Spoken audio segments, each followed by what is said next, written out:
Good morning. Good morning. How'd you sleep? Good. You ready for some coffee? No. No. Welcome back to the Mojave Desert.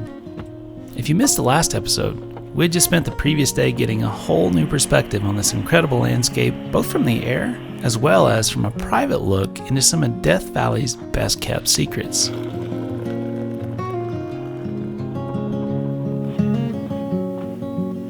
Oh, it smells like maple. Yeah, it's the maple. Maple syrup. Unlike our crack of dawn alarm for yesterday's activities and travels, we were a bit more lazy this morning and got to take our time making some tasty breakfast along with some piping hot coffee.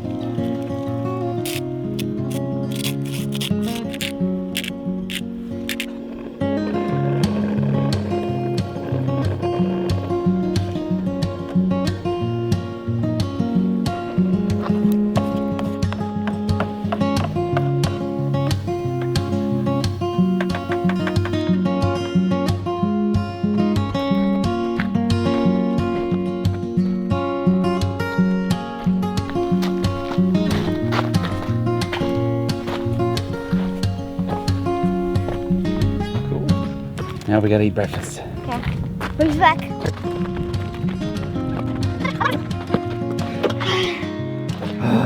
Breakfast now? Yeah. Let's do it.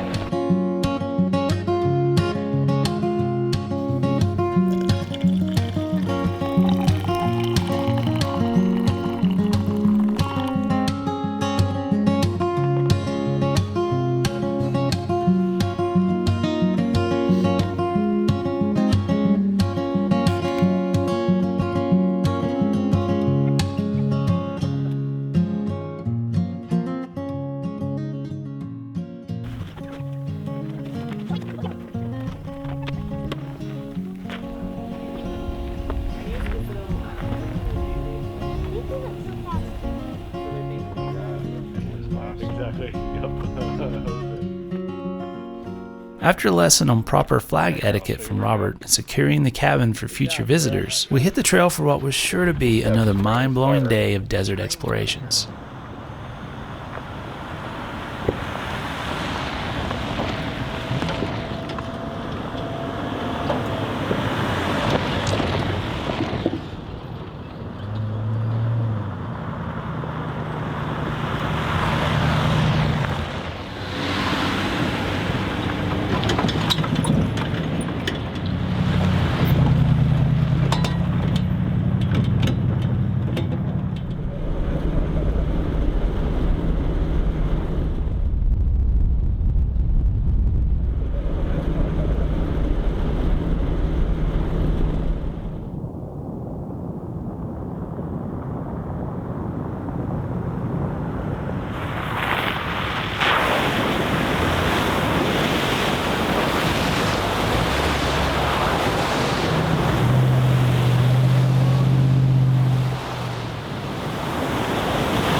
Today it's a little windy, a little overcast, but I think that'll be nice. Hopefully no sunburns, but you know what would be Death Valley without a little bit of sunburn and a lot of wind?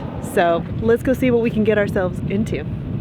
All right, well, we're just rip-roaring through here. We've got all kinds of cool places to go and see. Quick little bathroom break, and yeah, we won't be topping off here. We got a couple other places we're going to try next. This has been an incredible trip. We've got our guide, Robert, he's actually with the California Highway Patrol, and he patrols these highways and knows all the back roads, and he's actually got connections that are allowing us to see some things that we can't even show here. So it's been very special for us. I'm really sorry that I can't share everything that we're doing, but it just makes me fall more in love with this desert. Death Valley is just simply phenomenal. Alongside the very real dangers from which it got its moniker, Death Valley also boasts a long list of its own natural wonders and a unique collection of historical landmarks left behind by those who first called this desert home. Today, we're in for a real treat as we get to go behind the scenes and see some of the most impressive of these firsthand. Are you excited? I am so excited. What the heck, right? I know. This is crazy. It's so great knowing interesting people. Right?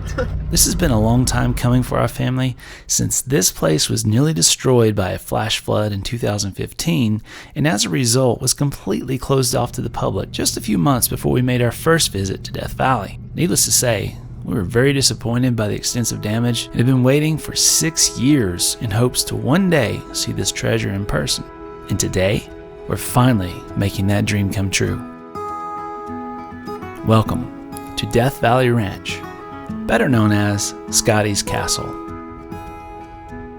The story that brought this place into being is almost as outlandish as the structure itself, and it began when a man named Walter Scott, or Death Valley Scotty, began to spin yarns about gold mines he'd started in the West to attract support of the wealthy investors back east. The story took a very strange turn when one day, one of Scotty's investors made a visit to see these diggings for himself. Scotty did his best to turn the persistent Albert Johnson around with warnings of how dangerous it was in the valley. Undeterred, Mr. Johnson insisted on seeing the mine, so in a last desperate attempt, Scotty, along with his brother and friends, hatched a plan to scare the city slicker away once and for all. As the small party entered a canyon to the quote-unquote mine, the hired help began to fire down on them, pretending to be outlaws bent on robbery. Apparently, the bandit impersonators had grown bored during the long wait and cracked into some liquor.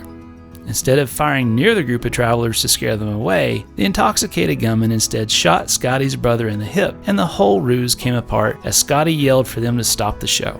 Now, one would think Mr. Johnson would have demanded Scotty be thrown under the jail at finally having been caught in his con, but incredibly, Mr. Johnson did the exact opposite. After coming to this desert, he found he felt more alive than he ever had, and his physical ailments from a train wreck as a young boy had improved so dramatically he had quickly fallen in love with the climate. He'd also struck up a friendship with this wild, unpredictable character, so instead of having him locked up, Johnson instead reinvested in the friendship and over the next decade made many visits to this valley before building what you see here to help keep his wife more comfortable during their stays and avoid the scorpions and rattlesnakes. Scotty, being Scotty, told everyone who would listen that it was his castle, built with profits from his imaginary gold mines. The Johnsons, who seemed to care less about their public reputation and more about the outlandish personality of Scotty, let the rumors slide. Johnson himself reportedly saying instead that he was simply Scotty's banker to those who would ask,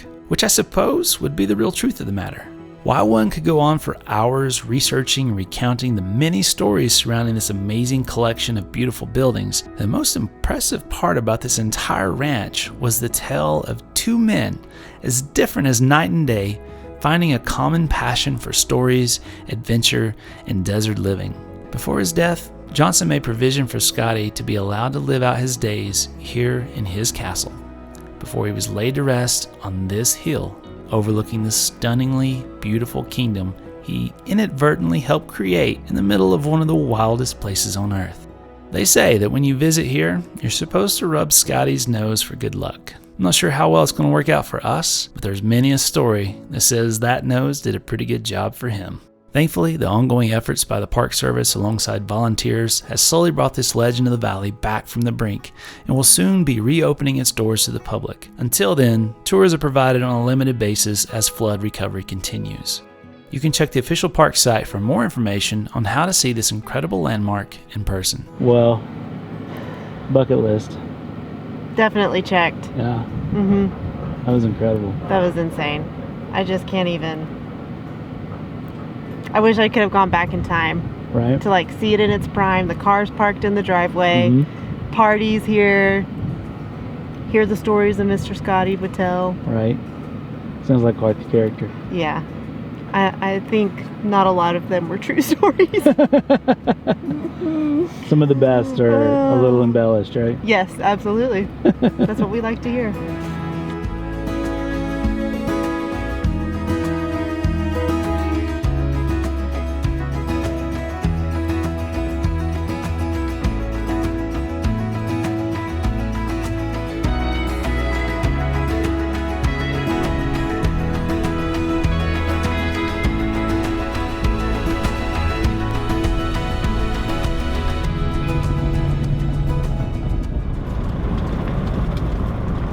With our hearts and heads full of appreciation for the incredible sights we had seen, we headed for camp. Along the way, we stopped to fulfill one of the popular traditions of desert travelers by leaving a tea kettle at Tea Kettle Junction. Now, I'd like to say we had enough forethought to bring our own, loaded with patches and stickers, but this one was Robert's. So be sure and stop by and snag one of his patches from inside as you pass through.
He's done a good job of shoring it up too.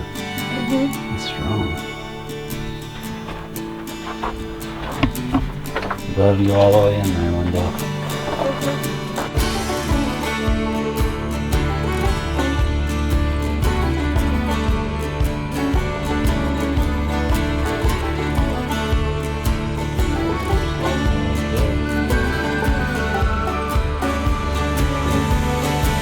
What do you think that was for? I don't know. I'd hate to have to carry it all the way up here. Me too.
Be sure and tune in again next week as our story continues to unfold.